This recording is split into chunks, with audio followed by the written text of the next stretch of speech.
Hello, fellow golfers. It is a beautiful day here in Calgary. Our driving range at the golf course opened up yesterday, and it was a beautiful day today. The driving range was backed up. Luckily, I got there early before the Masters coverage to whack a few balls, and now I am sore all over the place. They tell us the golf course will likely open next weekend, so we're really excited about that. There is some snow in the immediate forecast, so hopefully those are some passing snow showers, and then we can get to the business of spring and golf. You may recall from the last episode, it was all about the numbers and how I plan from getting from my 5 index to scratch handicap. Actually, not the how, but what do I need to do in terms of the math.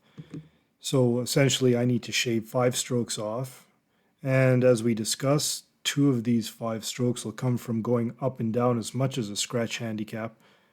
From the stats, I do hit the same number of greens as a scratch, but when I miss, I go up and down less than 40% of the time, and a scratch does that 60%. So mathematically, that's 2 strokes. This is mostly lack of chipping and pitching skill, although some putting improvement is also required.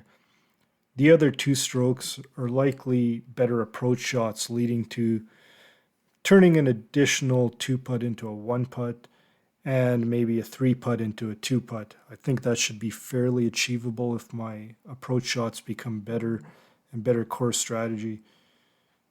And another stroke I believe I'll be able to get if I can convert one of those 6 to 10 foot putts that I usually miss in a round. So that would be a total of 5 shots.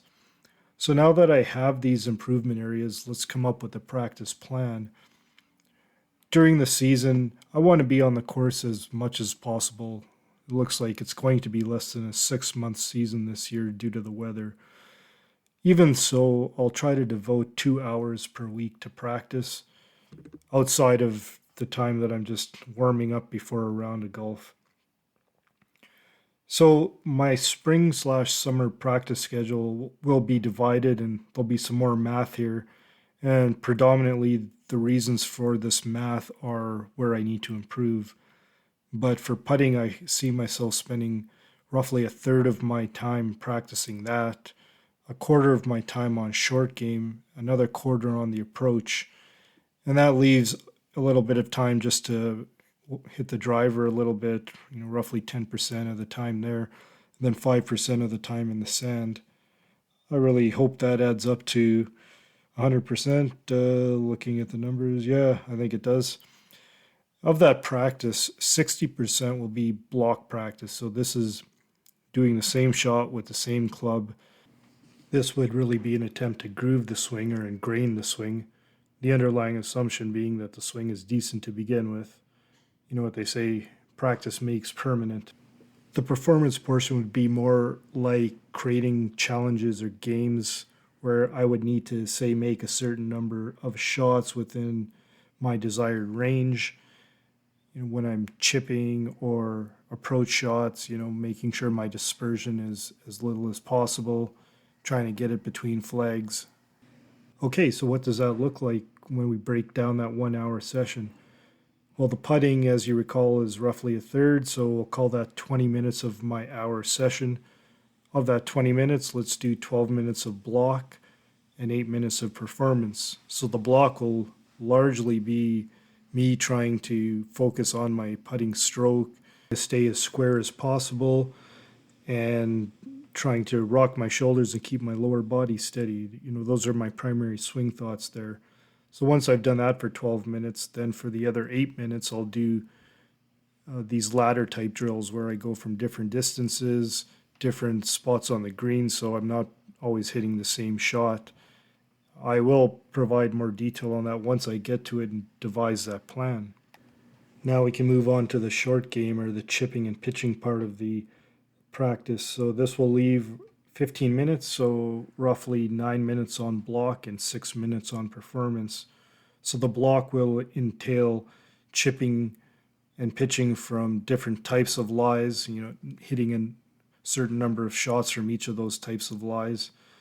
And then on the performance side, I'll have to pick a certain number of shots to get within, let's say, a 5 foot circle. So if I hit 12 pitches or chips, I need to get 8 of those within 5 feet. I think that's reasonable to help my up and down game. Next, I'll walk to the range, which will take me 2 or 3 minutes. And then I can start with my approach game, which is about 15 minutes total. What I'm thinking here for the block practice is to take a long iron, a short iron, so maybe a 5 iron and an 8 iron, or even using a hybrid and an 8 iron, and then trying to groove those swings in because they are a little bit different in terms of what my objectives are. And then once I finish that block practice, then I'll move on to the performance. So aiming for specific targets, trying to get my shots within a tight dispersion pattern, similar to that short game approach where if I take 12 shots, I want to get 8 in between those flags. So that's roughly my 15-minute approach shot practice. And then finally moving on to the driver.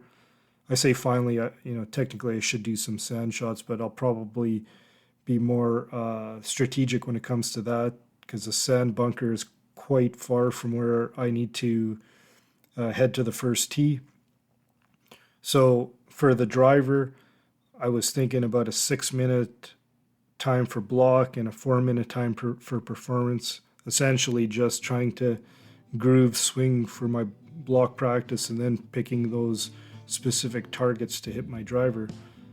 So in a nutshell, that's sort of my 1 hour plan, and plan to do that twice a week. And hopefully we can start improving and get towards that scratch. So once again, thanks everyone for listening, and stay tuned for more episodes on Senior to Scratch.